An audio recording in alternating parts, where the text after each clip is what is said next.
Agence. Ya mibale. Et la troisième?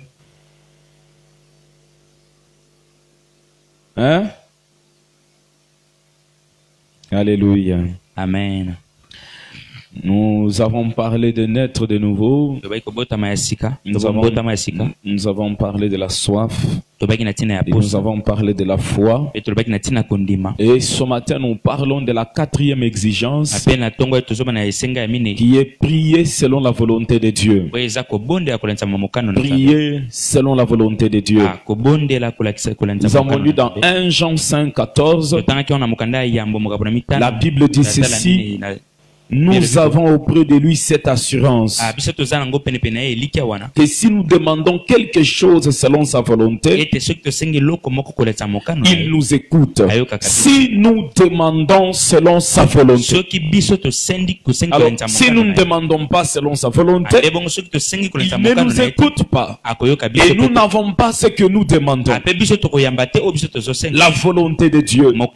Dieu fait toujours sa volonté. Dieu ne fait pas notre volonté. Sa volonté peut être une volonté parfaite ou une volonté partielle, mais c'est sa volonté. Dieu ne fait jamais selon notre volonté. Il fait toujours selon sa volonté. Mais ce que nous demandons à Dieu entre dans sa volonté. Si c'est sa volonté parfaite, ça veut dire que Dieu veut nous donner la chose à l'instant et au moment même. Mais si nous ne demandons pas ce qui est la volonté parfaite, là nous tomberons dans la volonté partielle de Dieu. C'est que Dieu veut nous donner, mais pas pour ce moment-là, pas pour cet instant-là. Dieu nous a même donné, mais ce n'était pas ça ce qu'il voulait pour nous en ces temps-là. Oui, ça s'est fait. Que Dieu nous donne ce qu'il ne veut pas nous donner à cause de notre insistance. Malgré que nous connaissons la volonté de Dieu, mais nous cherchons toujours que Dieu nous donne ce que Dieu ne veut pas nous donner. Et si on reçoit la chose, on tombe dans la volonté partielle. Et quand on est dans la volonté partielle, Dieu ne protège pas la bénédiction. C'est que c'est nous-mêmes qui devons nous battre pour maintenir la position, pour maintenir la bénédiction. Mais Dieu ne protège plus ça. Ainsi, quelqu'un peut dire à Dieu, donne-moi un mariage. Et Dieu lui dit, non, tu vas te marier à ce frère-là qui n'a pas d'argent. Et la personne dit, non, Dieu, moi je veux seulement un homme qui a une voiture. Elle insiste, elle insiste, elle insiste. Dieu peut l'accorder. Mais l'homme qui a la voiture commencera à la tabasser tous les jours. Mais elle est mariée. Mais on la tabasse tous les jours. Elle n'a pas la paix. C'est ce qui arrive même à la vie de plusieurs personnes. C'est que quand nous demandons à Dieu, nous ne voulons pas entendre Dieu. Nous voulons seulement recevoir. Nous voulons seulement que Dieu nous donne. Qu'est-ce que Dieu dit par rapport au temps? Qu'est-ce que Dieu veut par rapport au temps? Nous nous en foutons de la volonté de Dieu. Nous ne voulons pas entendre Dieu. Nous voulons recevoir. C'est la même chose qui s'est passée avec Balaam. Dieu a dit ceci: tu ne vas pas maudire mon peuple. Et il le savait bien, mais il a continué à insister auprès de Dieu. Qu'est-ce que je vais faire? Est-ce que je dois aller? Est-ce que je dois aller? Alors qu'il savait bien la volonté de Dieu. Dieu lui dit pas. Mais Dieu n'était pas pour qu'il parte. Mais il lui a dit de partir. Mais il n'était pas pour qu'il parte. Quand tu l'es parti, le même Dieu qui lui a dit pas, il s'est opposé sur son chemin. Il a mis un ange sur son chemin. Mais Dieu lui a dit de partir. Mais Dieu s'oppose encore. Dieu peut te dire pas. Parce que tu commences à l'importuner. Ça veut dire quoi? C'est que tu viens auprès de Dieu. Dieu te dit, mon fils, je t'aime. Attends le temps opportun. Et toi, tu refuses. Tu refuses. Et toi, tu veux seulement. Tu veux seulement. Tu veux seulement. Là, tu commences à importuner Dieu. Ainsi même dans la prière de notre Père, Jésus-Christ dit ceci: notre Père qui est aux cieux, que ta volonté soit faite.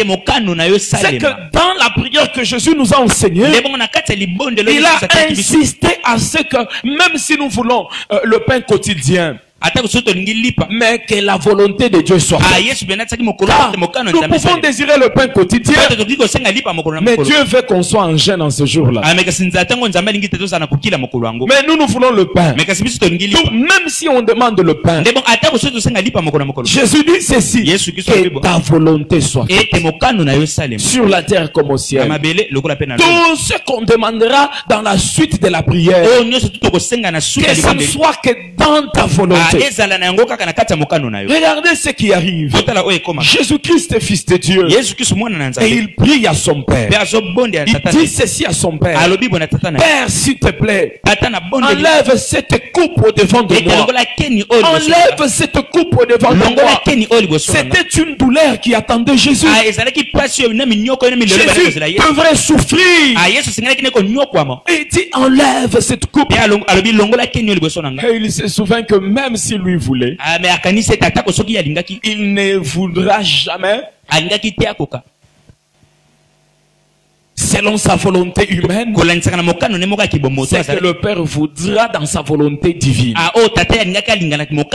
Quand Jésus parlait que Dieu enlève la coupe, il ne parlait pas en tant que sauveur. Il parlait en tant que Jésus, fils de Marie.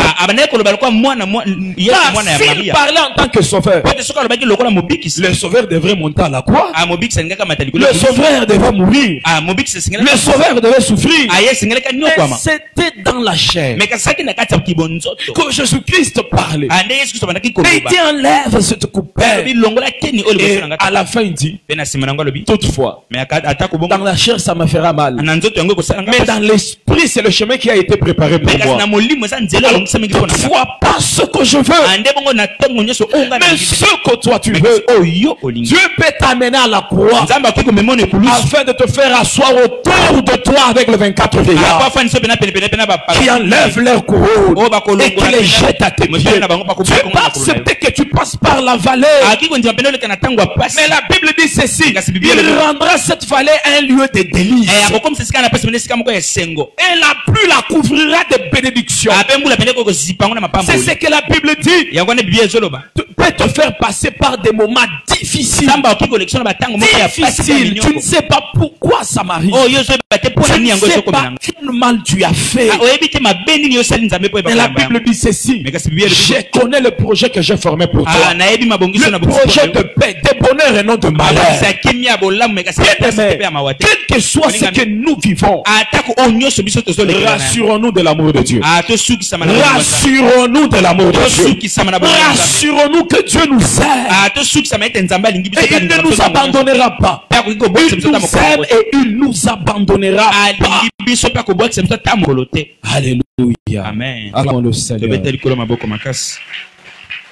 Nous devons nous rassurer de son amour. Nous devons nous rassurer que Dieu nous aime. Quel que soit ce que nous pouvons vivre, quelles que soient les choses qui peuvent arriver sur notre chemin, Dieu nous aime et il ne nous abandonnera pas. Même si on peut crier sur la croix: Père, pourquoi m'as-tu abandonné? Le Père n'avait pas abandonné le Fils. Le Père n'était que dans le plan du salut pour l'humanité. Devant même crier à Dieu: Père, pourquoi m'as-tu abandonné? La Bible dit ceci: je ne t'abandonnerai point, je ne te laisserai point, je serai avec toi comme j'étais avec Moïse. Même si tu es sur Golgotha, ne crie pas Eli Eli lama sabachthani. Dieu ne t'a pas abandonné. Il n'est que dans sa volonté. Il a juré par lui-même. Il a dit je ne t'abandonnerai pas.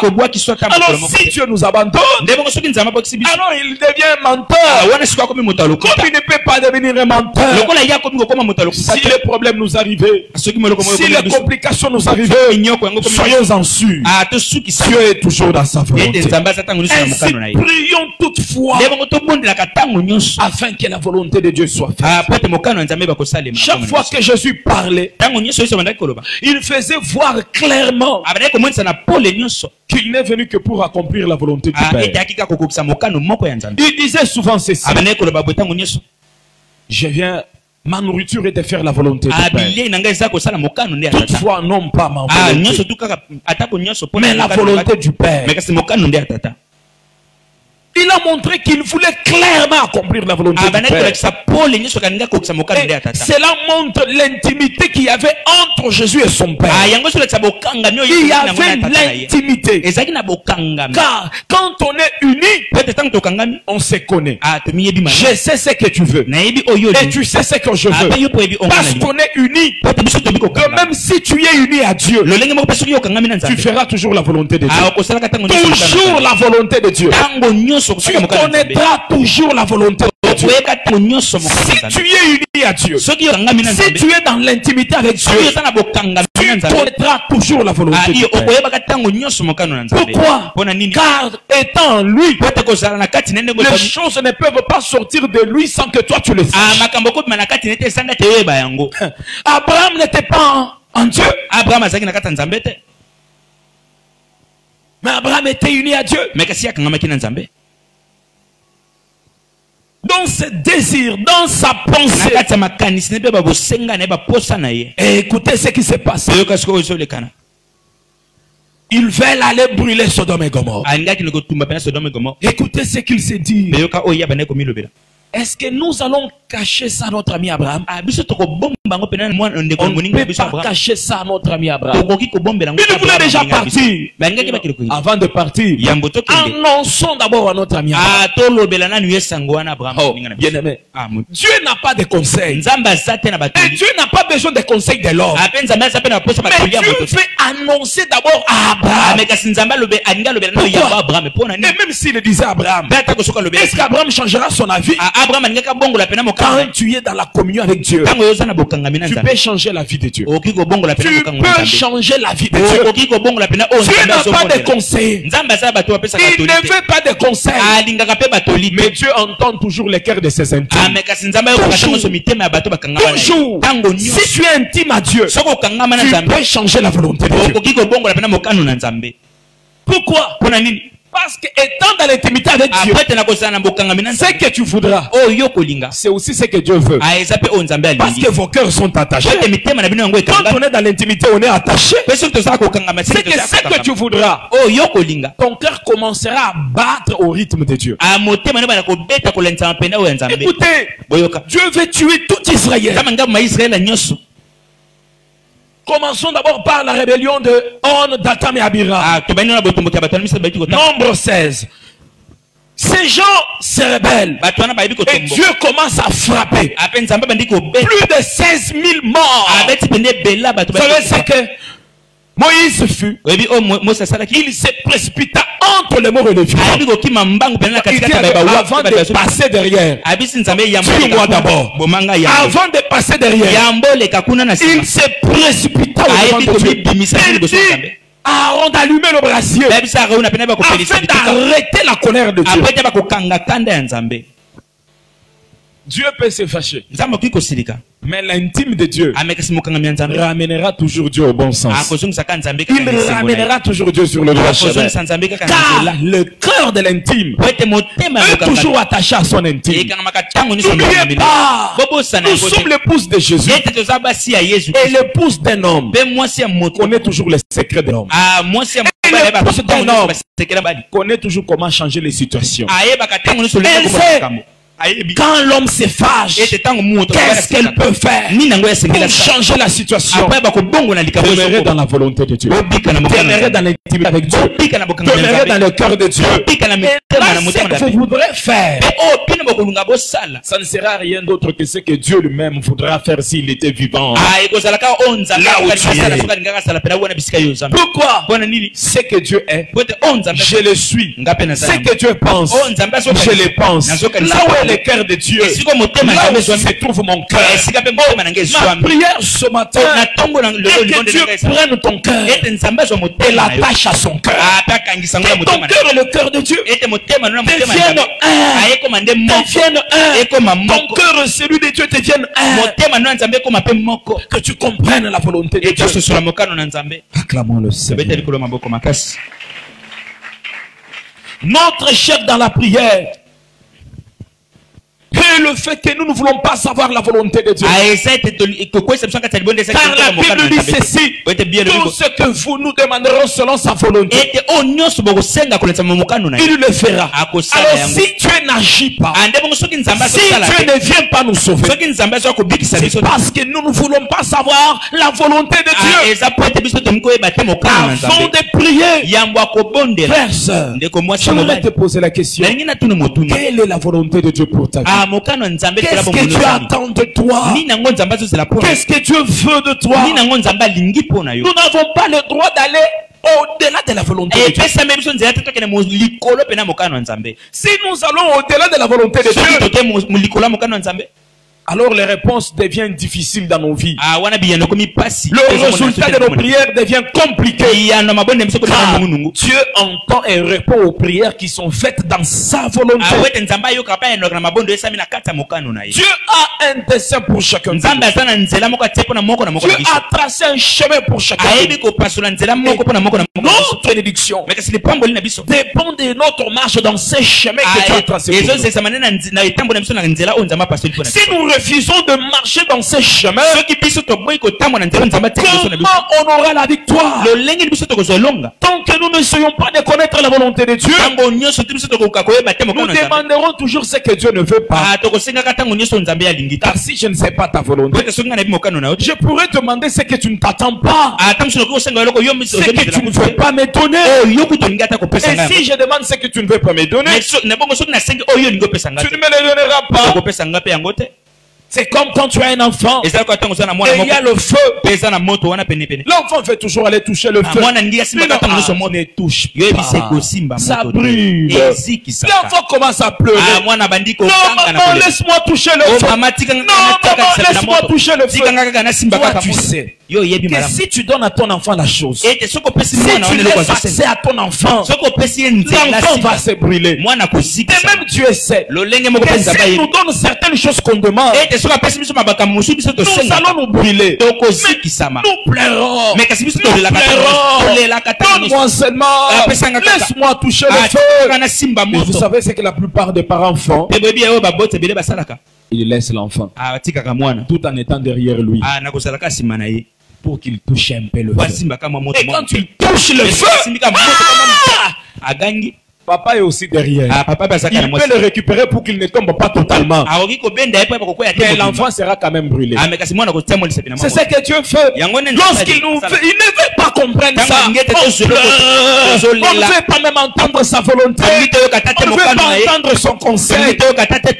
Des fois, il s'est dit, les conséquences corrigent mieux que les conseils. Touche un peu. Et quand on touche, Dieu, qu'est-ce que tu m'as fait? Je ne t'ai rien fait. C'est toi qui as voulu toucher le feu. Tu as senti comment ça fait? Maintenant, viens entendre ma volonté. Si chacun de nous entendait d'abord Dieu, si chacun de nous priait et laissait aussi Dieu parler, car la prière c'est un dialogue. Mais quand tu pries, est-ce que tu laisses aussi Dieu parler? Est-ce que tu laisses aussi Dieu parler? Les ressources de Dieu sont inépuisables.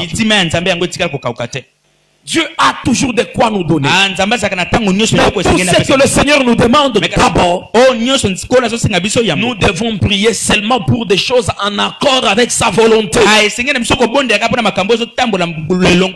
Priez pour des choses qui sont en accord avec la volonté de Dieu. Seulement pour ce qui fait honneur au nom de Dieu. Car ce qui est dans la volonté de Dieu honore Dieu. Ça donne l'honneur en son nom. Et ce qui n'est pas selon sa volonté, ça n'honore pas Dieu. Ça n'honore pas Dieu. 1 Jean 5, 14 que nous avons lu. Si nous demandons quelque chose selon sa volonté, il nous écoute.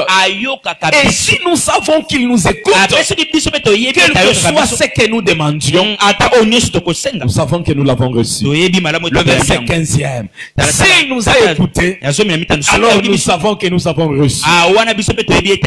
Parce qu'il nous a écoutés. Bien-aimé, Dieu ne signera un chèque en blanc pour qu'on puisse le remplir. Que si nous nous inscrivons, que si nous avons la volonté et le désir d'inscrire ce que Dieu veut nous donner sur le chèque. Regardez ce qui se passe. Quand tu sais que l'enfant que tu veux envoyer est un voleur, tu avais laissé 10 000 francs dans la poche. Quand tu l'avais envoyé prendre 2 000 francs la fois passée, il avait pris 5 000. Et quand tu as vérifié, tu as trouvé que non, 5 000 avaient disparu. Cette fois-ci, quand tu voudras lui donner quelque chose, est-ce que tu lui diras, voilà ma poche et prends l'argent? Tu ne lui donneras jamais un chèque blanc. Car tu sais que s'il part, il prendra au-delà de ce que toi tu veux lui donner. Qu'est-ce que tu feras cette fois-ci? Tu fais combien? 2 000. Prends 2 000. Tu n'iras jamais voir prendre dans la poche. Tu sais que son cœur n'est pas droit envers toi. Et ses désirs ne sont pas conformes à tes désirs. Ainsi, Dieu peut nous signer un chèque blanc. Et lorsqu'il sait que quand nous irons prendre dans sa poche, nous prendrons ce que Dieu veut qu'il nous donne. Si nous prions selon la volonté de Dieu, Dieu nous ouvrira la porte à l'exaucement. Car il sait que nous demandons que c'est dont lui veut nous donner. Alléluia. Amen. Il sait toutefois que nous l'aimons vraiment. Si nous l'aimons vraiment, nous ne demanderons pas ce qui est au-delà. Nous n'allons pas prendre ce qui n'est pas à nous. Quand on a des enfants à la maison, on connaît le cœur de chacun. Si un enfant t'aime et que l'enfant a faim, te dit papa j'ai faim, et puis tu lui dis je n'ai pas encore mangé, mais il y a ma nourriture là-bas, va manger. L'enfant ne mangera pas tout. Parce qu'il sait, papa n'a pas encore mangé. Il mangera seulement un peu. Papa n'a pas encore mangé. Je ne veux pas tout manger. Mais quand un enfant ne t'aime pas, il dit je n'ai pas encore mangé, il y a ma nourriture à la cuisine, va manger. Vraiment, quand tu verras dans les assiettes, les assiettes seront même lavées. Lavées, très propres. Il mangera tout sans se soucier de toi. Tout sans se soucier de toi. Et Dieu sait que lorsqu'on l'aime, on demandera en se souciant de lui. Pas qu'on va manger toute la nourriture de Dieu. Non. Mais on mangera seulement ce dont Dieu veut qu'on mange, afin de garder notre intimité avec lui. Parce que si on prend ce que Dieu ne veut pas nous donner, ça peut nous faire perdre. Et si nous nous perdons, Dieu aura un choc dans son cœur. Il aura un choc dans son cœur parce que nous sommes perdus. Ainsi, bien-aimés, si vous aimez Dieu, Dieu vous dira toujours ce qu'il veut pour vous. Et tout ce que vous demanderez, ça sera la volonté de Dieu. Et on va un peu parler plus loin de comment est-ce qu'on peut comprendre la volonté de Dieu. Alléluia. Amen. Ainsi, pour demander dans le nom de Jésus, il faut d'abord discerner la volonté de Jésus. Ainsi, ma prière ce matin est que Dieu accorde à chacun de nous le discernement. Car si tu peux discerner la volonté de Dieu, alors tu recevras toujours ce que Dieu prépare pour toi. Mais si tu ne connais pas la volonté de Dieu, il te sera difficile de recevoir ce que Dieu attend de toi. Acclamons le Seigneur.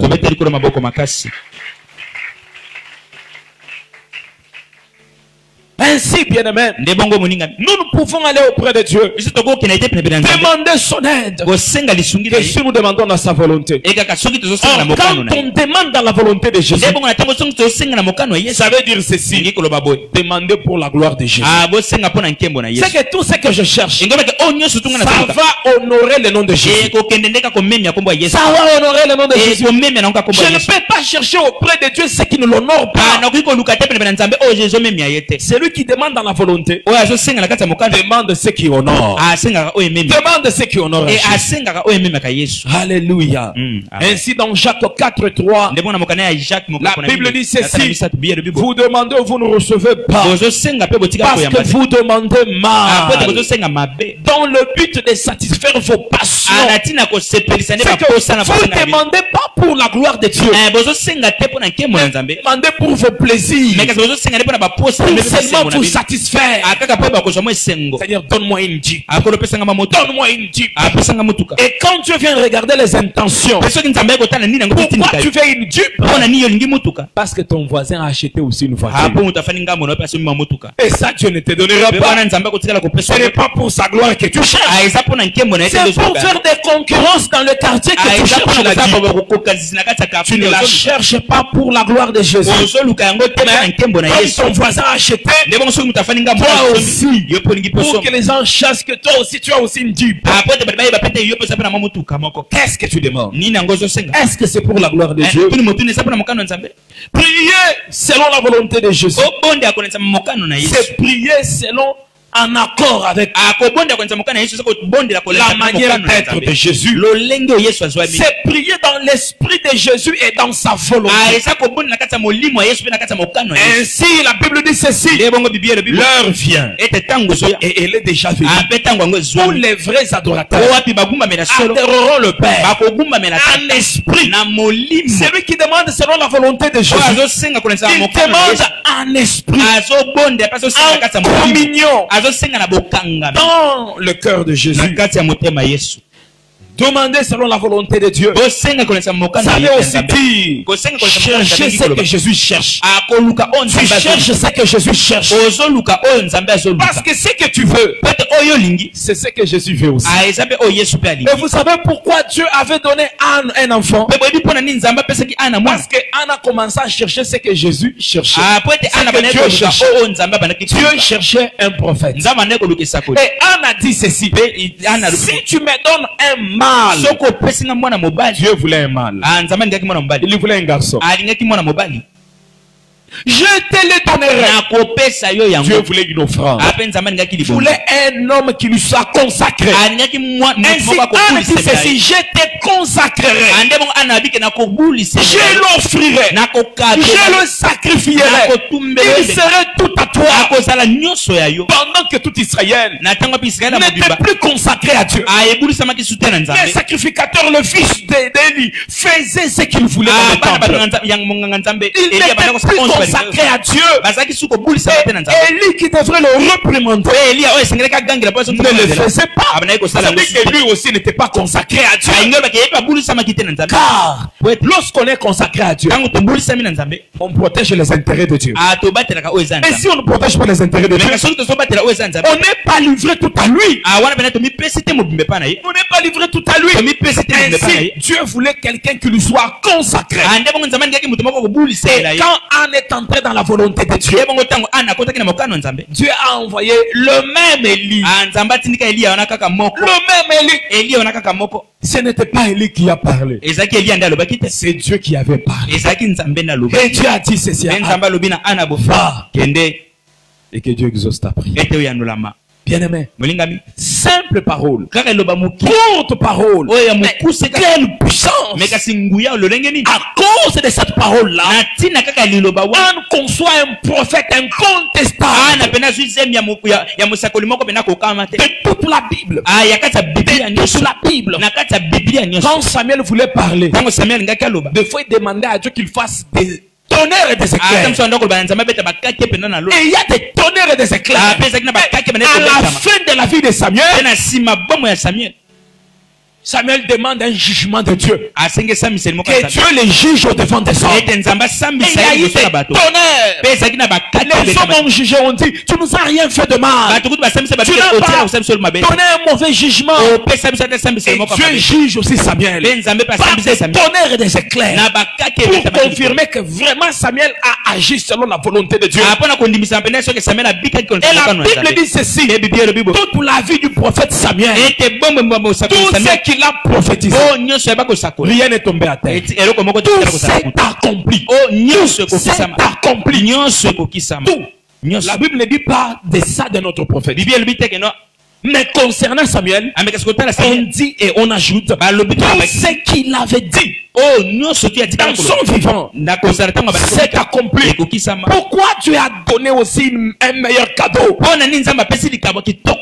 Car le cœur de l'homme a rejoint la volonté de Dieu. Et Dieu a donné tout ce qu'il attendait. Je prie ce matin, quand vous prierez, que vos cœurs puissent rejoindre la volonté de Dieu, afin que Dieu vous donne tout ce dont il veut donner. Tout ce dont il veut donner. Alléluia. Amen. Quand nous demandons selon la volonté de Dieu, c'est lorsque nous sollicitons l'aide de Dieu, seulement pour pouvoir faire ce que Dieu veut faire. Ce que Dieu nous donnera, c'est ce que lui-même voulait donner. Ce que Dieu fera, c'est ce que lui-même voudrait faire. Nous sollicitons seulement son aide afin que nous fassions ce que lui veut faire. Que nous ayons ce que lui veut nous donner. Bien-aimé. Et quand nous demandons selon la volonté de Jésus, nous ne demanderons jamais pour notre gloire. Jamais pour notre gloire.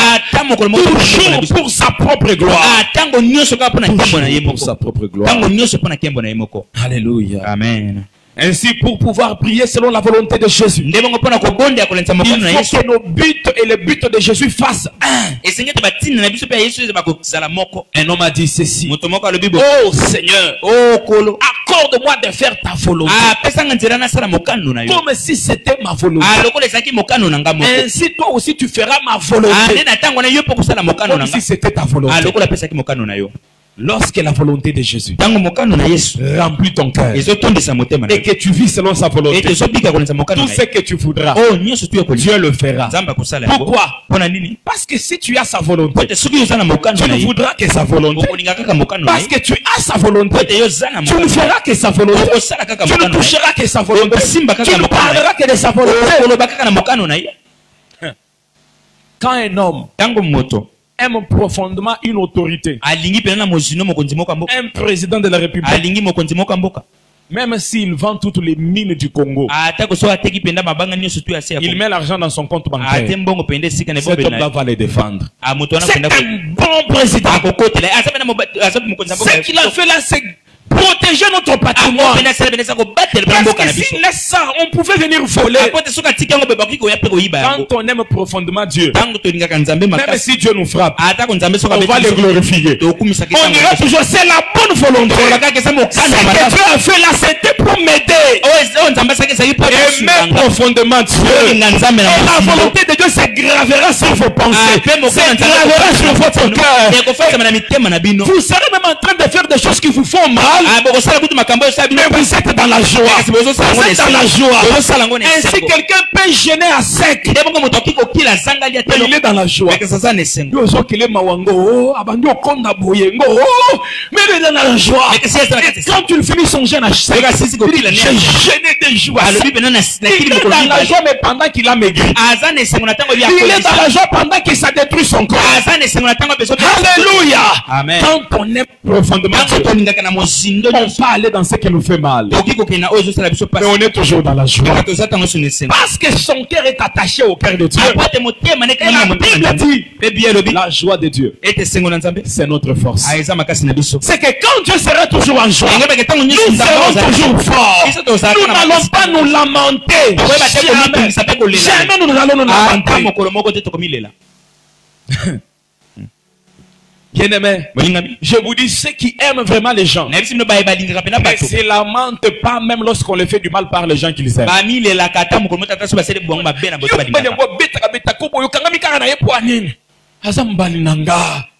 Mais on les frappe. On les frappe. Mais il défend encore son mari. Si on le frappe, elle est gonfle. Quand elle arrive chez elle, chez ses parents, et ses parents lui demandent, qui t'a fait ça?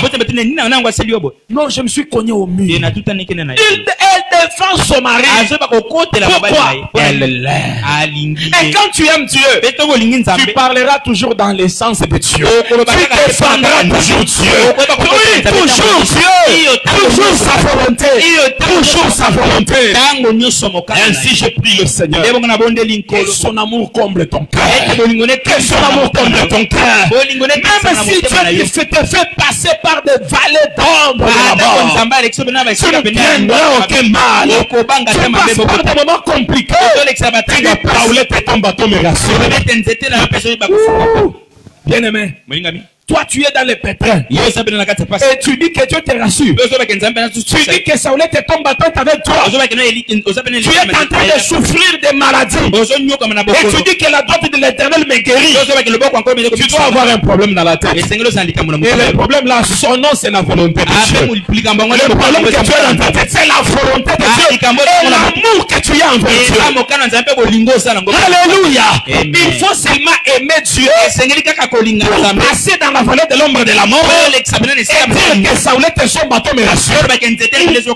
Si la houlette de Dieu et son bâton te rassurent, tu n'allais pas tomber dans la vallée de l'ombre de la mort. Hein? Yo pensa ba tout tu na mutu ko sala accident au bukani lokolo lobi o nzamba zo batela ngai. Ah! Te olingi nzamba. Yes. Là tu l'aimes. Ah olingi. C'est lorsqu'on connaît la volonté de Dieu qu'on peut le témoigner. Même lorsque tout va mal. Quand nous faisons ce que Dieu nous commande de faire. Quand nous faisons la volonté de Dieu. Dieu fait aussi ce que nous demandons. Quand tu écoutes Dieu selon sa volonté, Dieu t'écoutera aussi lorsque tu demanderas. Il t'écoutera aussi lorsque tu demanderas. Alléluia. Amen. Je voudrais finir pour parler de comment savoir la volonté de Dieu. On ne peut pas connaître la volonté de Dieu sans être dans l'intimité avec Dieu. La première chose que vous devrez rechercher, Seigneur, je vais entrer dans ta présence. Je veux que toi et moi soyons un. Je veux demeurer en face de toi. Et que tu demeures en face de moi. Je vais te contempler. Je vais te connaître. Si tu veux connaître la volonté de Dieu, cherche d'abord à connaître la face de Dieu. Car tu ne peux pas connaître sa volonté si tu ne connais pas sa face. Ceux qui veulent la volonté de Dieu ne demandent pas à Dieu, mais ils cherchent Dieu. Vous voyez ça? Ceux qui ne cherchent pas la volonté de Dieu demandent à Dieu. Mais ceux qui cherchent la volonté de Dieu, ils ne demandent pas à Dieu. Ils cherchent le Dieu de la volonté. Et quand ils auront eu le Dieu de la volonté, ils auront aussi toutes choses avec le Dieu de la volonté. Alléluia. Amen. Celui qui est dans l'intimité avec Dieu, il connaîtra toujours les battements du cœur de Dieu. Ils étaient au nombre de 12.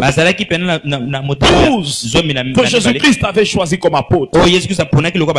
Parmi eux, personne n'a écrit l'Apocalypse. Si ce n'est Jean. Pierre n'a pas écrit l'Apocalypse. Mais c'est à Pierre que Jésus a donné les clés du royaume. Mais il n'a pas écrit l'Apocalypse. Car il ne peut connaître les secrets d'une personne. Et c'est lui qui s'est entré dans l'intimité avec la personne. Et Jean entré dans l'intimité avec Dieu. Quand tout le monde cherchait là où dormir, quand tout le monde cherchait son lit, la Bible dit de Jean, lui il prenait sa tête, il mettait sur la poitrine. Or Jésus était petit frère à Jean. Jean était vieux que Jésus. Il était vieux que Jésus. Mais il prenait sa tête sur son petit frère dans la chair.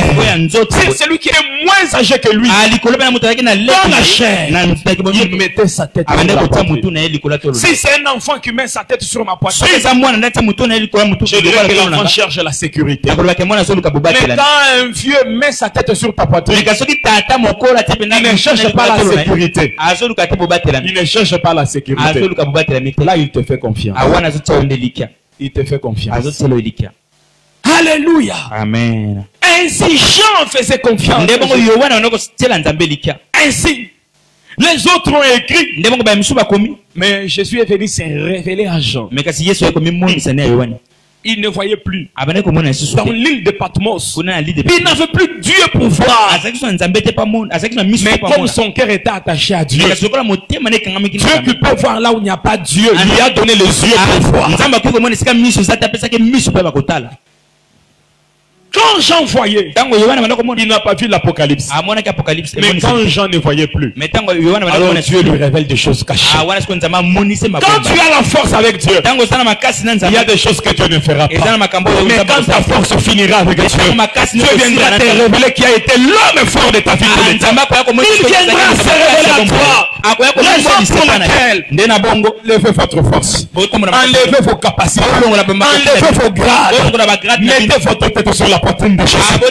Il vous révélera les choses. Alléluia. Amen. Comment savoir la volonté de Dieu? Job 33, 14. Dieu parle cependant tantôt d'une manière, tantôt d'une autre, et on n'y prend point garde. Il nous parle d'une manière ou d'une autre, on ne prend pas garde. Et regardez comment Dieu nous annonce sa volonté. Premièrement, par des visions. Les visions peuvent être nocturnes ou diurnes. Tu peux dormir, et pendant que tu dors, Dieu vient te parler. Et quand Dieu donne une vision, ce ne sont pas des pensées qui viennent en toi, pas des rêveries, non. Quand Dieu donne une vision, il te donne un message clair. Même si tu ne le comprends pas, mais quand tu regarderas la vision que tu as vue, tu verras vraiment qu'il y a un message clair dans cette vision. Mais il y a de rêveries, des rêves où tu dors, tu te vois en train de marcher, et puis tu es à la maison, tu manges, et puis tu salues les gens, et puis tu regardes l'avion. Ça n'a pas de forme. C'est que ce que tu as vu pendant la journée, l'ensemble des images que tu as vues pendant la journée peut s'aggraver dans ton subconscient. Et pendant que tu dormiras, les images reviendront pêle-mêle. Quand Dieu parle, Dieu ne parle pas en désordre. Dieu est clair. Il ne parle pas en désordre. Tu verras seulement en train de dormir. Quelqu'un vient, t'amène le pain. Prends le pain, mange. Ne pleure plus pour la nourriture. Il part. Là, Dieu t'a parlé. Un message clair et net. Tu feras des choses claires et nettes. Même si tu ne comprends pas.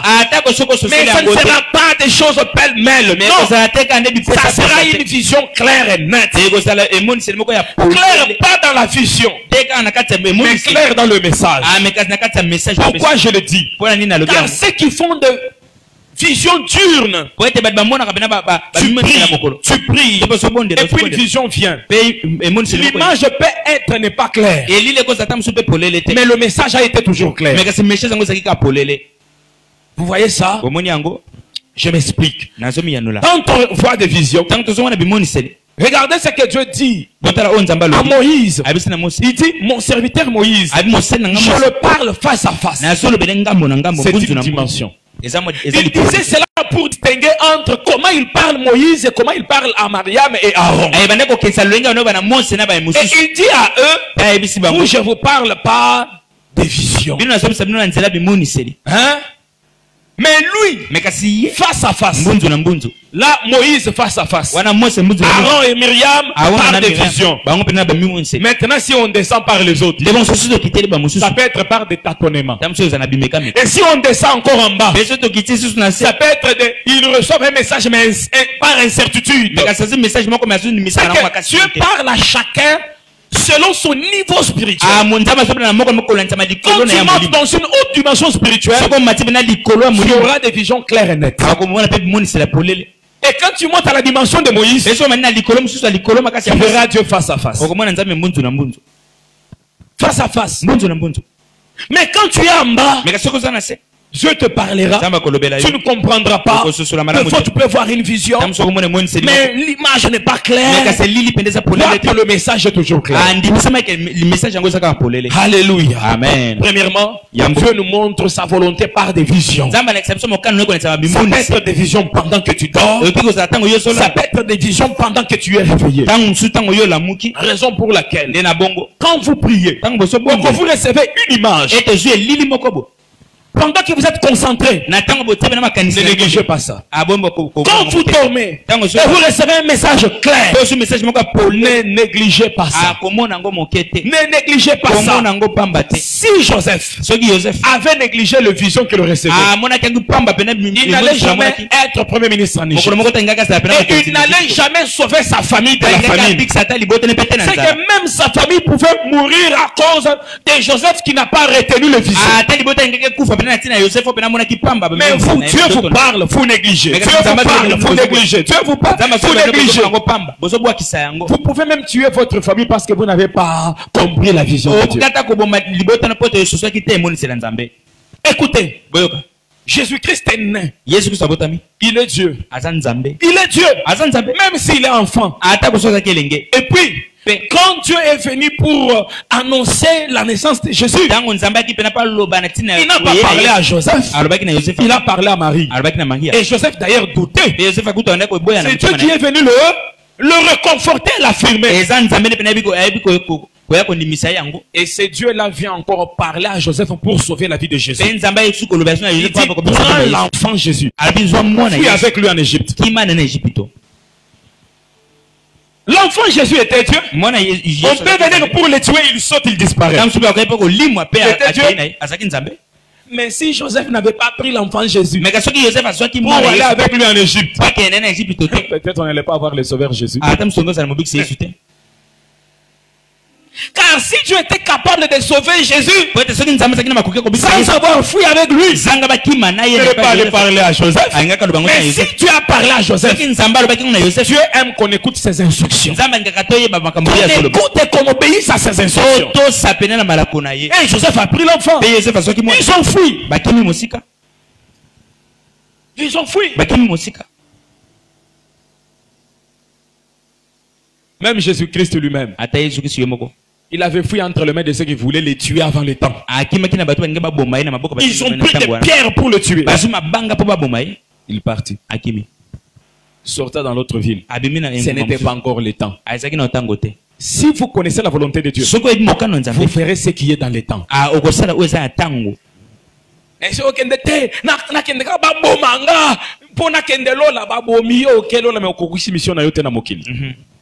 Si tu connais la volonté de Dieu, on peut venir pour te tuer, tu fuis. Oh, pasteur a fui, pasteur a fui. Ce n'est pas le moment qu'il meurt. Ah, oh, pasteur, il a fui. Jésus aussi, on avait fui avec lui, non? Vous voyez? Acclamons le Seigneur. Deuxièmement, Dieu nous parle par des révélations. Par des révélations. Et les révélations de Dieu peuvent se faire dans nos cœurs. Romains 14, 23. Mais celui qui a des doutes au sujet de ce qu'il mange est condamné parce qu'il n'agit pas par conviction. Tout ce qui n'est pas le produit d'une conviction est un péché. Dieu vient toujours nous convaincre dans nos cœurs. Même si au moins tu ne reçois pas de vision, bien-aimé, tout enfant de Dieu, Dieu vient le parler. Tout véritable enfant de Dieu, même s'il ne rêve pas, Dieu le parle. Comment? Psaume 84, 6. Heureux ceux qui placent en toi leur appui. Ils trouvent dans leur cœur de chemin tout tracé. C'est comme ça que Dieu parle à ses enfants. Si tu es un enfant de Dieu, tu peux être en train de rouler. Tu n'as pas reçu des visions. Tu n'as pas reçu une fois audible. Tu sens seulement dans ton cœur que je prenne la droite. Tu entres sur la droite. Et sur l'axe dont tu étais, un accident s'est produit. Un accident terrible, les gens meurent. Mais toi, tu avais seulement senti dans ton cœur, je pars à gauche, je pars à droite. Et ça t'épargne. Quand vous êtes convaincu, agissez. Quand vous êtes convaincu, agissez. Oh, mais si le diable me convainc, le diable ne convainc jamais. Convainc jamais. Si Jésus est dans ton cœur, jamais la voix du diable ne viendra te convaincre. Si Jésus est dans ton cœur, la voix du diable ne te convaincra jamais. Continuons, nous allons comprendre ça. Donc Dieu nous parle par des révélations. Dans nos cœurs, il y a des révélations. Des révélations aussi dans la parole de Dieu. Tu peux être en train de lire. Il persévérait dans l'enseignement des apôtres, dans la communion fraternelle, dans la fraction du pain, et dans les prières. Quand tu lis seulement ça, c'est comme si on t'a donné un coup de marteau. Tout tes sens s'ouvre sur ce verset. Et même ce verset répond au problème que tu as. Tu as des problèmes. Tu ne voulais plus persévérer. Tu tombes seulement sur ça. Et tu sens la paix. La tranquillité. Ne ferme pas la Bible. Ah Seigneur, jusqu'à quand tu agiras? Là tu es insensé. Tu ne comprends pas la volonté de Dieu.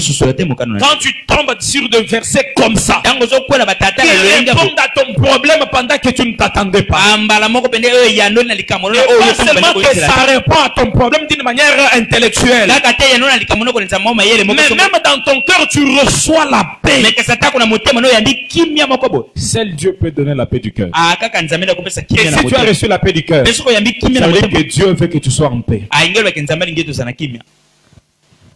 Dans sa parole, même pendant qu'on prêche, j'ai parlé de beaucoup de choses. Et j'ai même parlé de certaines choses qui ne sont pas en rapport direct avec cette thème. Mais une parole qui sort seulement. Peut-être que ce n'est pas en rapport avec la prière salutaire. Ça frappe ton cœur. Et tu sens que c'est ça ce que Dieu veut de toi. Même pendant que je passe à autre chose, ton cœur continue à méditer la même parole. Tu as toujours guéri les malades. Il a toujours guéri les malades. Là, c'est Dieu qui t'a parlé. Regardez comment Dieu me parle souvent pendant les prédications. Quand quelqu'un prêche et que je suis la prédication, je ne vais pas entendre seulement un mot. Aimer Dieu, c'est faire confiance à Dieu. J'écris seulement ça.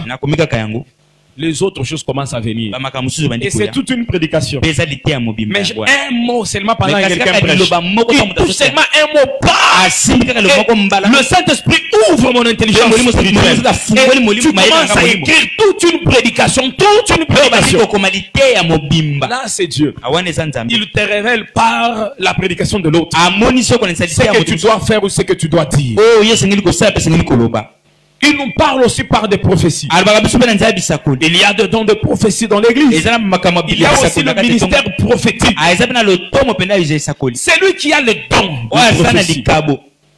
Il parle des choses à venir sur la vie des hommes. Sur la vie des hommes. Mais c'est lui qui a le ministère. Tout ministère est un ministère d'autorité, un ministère de parole.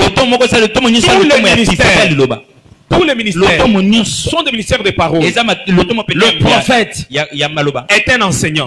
Le docteur est un prédicateur. Le pasteur est un prédicateur. L'évangéliste est un prédicateur. Tous les 5 ministères sont des ministères de parole. Ainsi, celui qui a le ministère prophétique, il est différent de celui qui a les dons prophétiques. Celui qui a le ministère prophétique ouvrira la parole et vous révélera des choses. Celui qui a les dons priera et vous dira diadi. Mais celui qui a le ministère ouvrira la Bible et vous entendrez les oracles de Dieu. Vous lisez vous tous la même Bible, mais vous n'avez jamais cette révélation. Il vous révèle les choses à venir. Il pêcherait les Ézéchiel, pêcherait l'Apocalypse, pêcherait les Daniel, vous manifestez la volonté de Dieu. Là il a le ministère prophétique.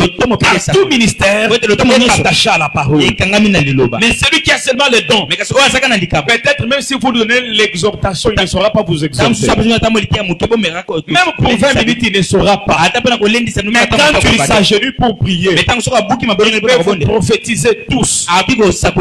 Celui qui a le ministère peut aussi et souvent avoir les dons prophétiques. Alléluia. Amen. Ainsi, Dieu nous donne sa volonté par la prophétie.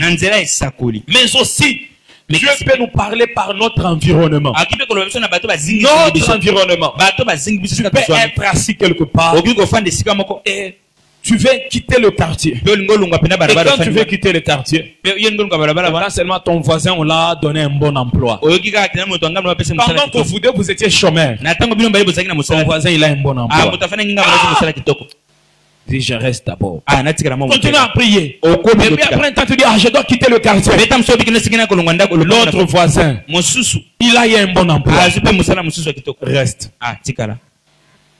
Dieu parle par l'environnement. Il peut te donner des signes tout autour de toi. Il a donné des signes dans la Bible. Et l'homme m'a dit, Seigneur, si tu marches avec moi, je vais d'abord te voir marcher sur la cime des arbres. Il a vu les sommets des arbres en train d'être secoués par le vent. Maintenant je pars en guerre. Car là, Dieu m'a répondu. Alléluia. Amen.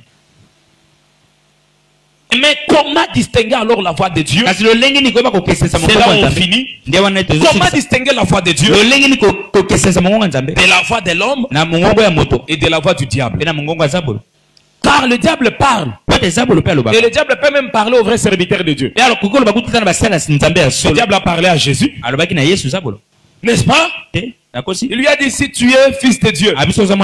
Est-ce qu'on nous a dit que le diable était venu comme un serpent? On nous a dit qu'il était venu comme un homme. Non. On ne l'a pas défini comment est-ce qu'il était venu. Ça veut dire que le diable peut-être n'était pas venu en chair. Il est venu en esprit. Et il a parlé à Jésus. On nous dit seulement de ce que le diable avait dit. Mais on ne dit pas comment est-ce qu'il était venu. Ça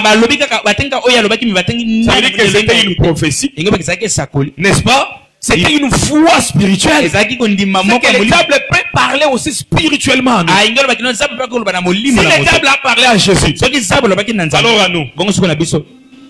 alors à nous. Maintenant, il faut discerner. Je donne seulement 3 distinctions et on va prier. La voix de Dieu. Premièrement, Yambo. Touche l'esprit. Touche notre esprit. Et donne la paix à notre cœur. La Bible dit ceci. Et la paix de Dieu. Si vous avez des besoins, demandez. Ne vous inquiétez de rien, mais en toute chose, demandez. Et le verset qui suit, Philippiens 4, 7, 6 et 7, le verset qui suit, la Bible dit ceci. Et la paix de Dieu, qui surpasse toute intelligence, ouvrira vos cœurs. Écoutez, la paix qui surpasse toute intelligence. Ça veut dire qu'aucune intelligence ne peut donner la paix. Aucun homme ne peut donner la paix. Aucune imagination ne peut donner la paix. La paix de Dieu qui surpasse toute intelligence. Quand Dieu nous confirme une chose, il nous donne la paix. Quand c'est la volonté de Dieu, vous avez la paix. Alléluia. Amen. Mais quand c'est la chair, tu veux te marier, et puis tu vas à une sœur, je vais la prendre en mariage. Quand c'est la chair qui t'envoie, qu'est-ce qui va se passer? Tu auras des sentiments et non la conviction. Tu auras les désirs et non la paix. Et ne confondez pas ça. La paix vient dans le cœur, mais les désirs viennent dans la chair. Les sentiments viennent dans la chair. Tu peux avoir la paix du cœur et tu n'as pas les sentiments de la chose. Tu ne veux pas faire. Et tu sens une force spirituelle qui t'envoie. Ça c'est Dieu. Mais quand c'est la chair, c'est que tu veux faire, mais ton cœur n'a pas la paix. Tu es troublé, tu n'as pas la tranquillité.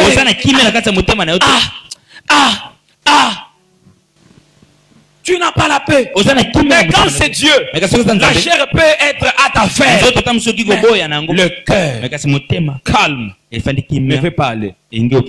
Tu consultes ton cœur. Il n'y a rien. Mais tu as besoin de ça. Mais le cœur n'en veut pas. Quand c'est le diable déshonore toujours Dieu. Premièrement, ce que le diable veut n'a jamais été en accord avec la volonté de Dieu. Ainsi le diable dit à Adam et à Ève de manger les fruits. Et le diable dit à Ève que Dieu vous a menti. Oh, Dieu ne ment jamais. Quand déjà tu entends professeur Nzambapé, Dieu ne ment pas. Et le diable est venu dire à Ève que Dieu vous a menti. Vous n'aurez pas la paix du cœur. Et le diable viendra toujours en opposition avec la volonté de Dieu. Et nous avons la Bible comme l'ultime volonté de Dieu. Alléluia. Amen. Ce matin, ma prière, que Dieu vous dise ce qu'il attend de vous. Et que si vous priez, que vous priez selon ce que Dieu veut de vous.